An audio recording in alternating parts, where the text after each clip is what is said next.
Leo, welcome to your October 2020 General Tarot reading. It's Raina here. So I can still hear the lawnmower in the background. I'm hoping that it's going bye-bye because I forgot to pause this, and so I'm just going to start all over again. I didn't get too far into it. So I hope everyone is well, and this is a general tarot reading. If you'd like a personal reading, please, and I do mostly astrology readings, please check the link below. So the heart of the matter is the Three of Swords, which is a card of heartbreak. Sometimes this can be a lover's triangle, so there can be three parties. Now, that doesn't mean that you are kind of out of the loop here. And that, well, you know something, I think that it's funny. I can read it both ways, and I will.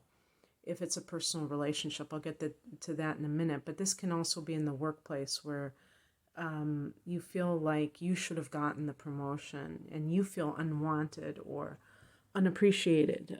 That's another thing that this card can represent, is this feeling of not being appreciated. And for Leo, this is really difficult because you're a sign that thrives on praise. Now, you're willing to give praise to others as well. This is a form of generosity that you have in spades, which is that you not only are just very generous monetarily, but you're not stingy with compliments. You're very warm.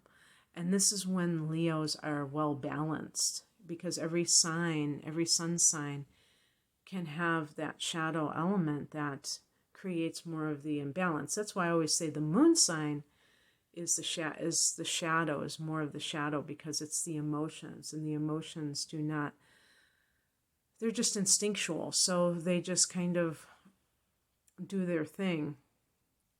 So,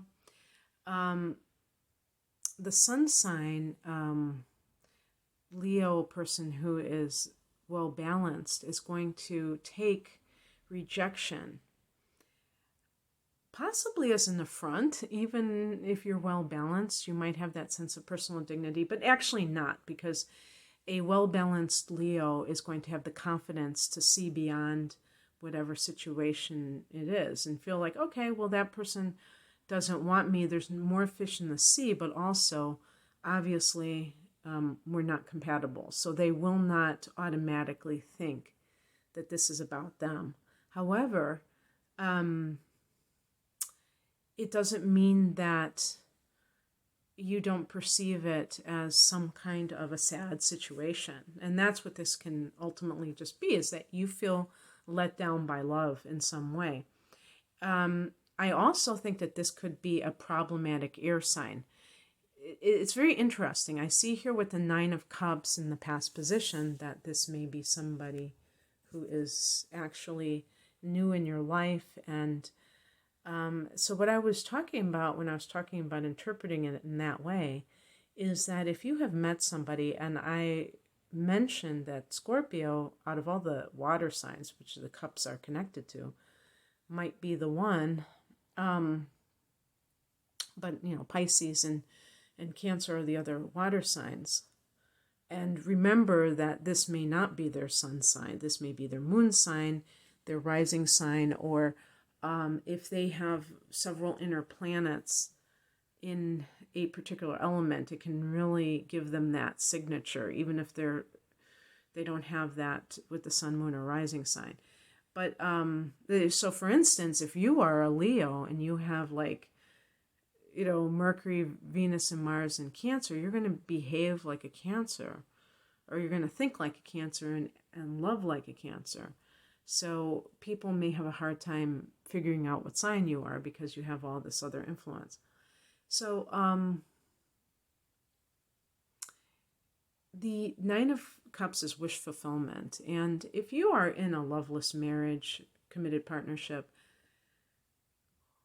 what may really send rockets of desire, which is a term used by Abraham Hicks, meaning those that strong desire for something that creates your future, if you allow it to, is that you may have attracted somebody who is quite different from you in a lot of ways. Water signs and fire signs do have differences. I mean, you have more in common with air signs, actually, and are considered compatible with air signs versus water signs.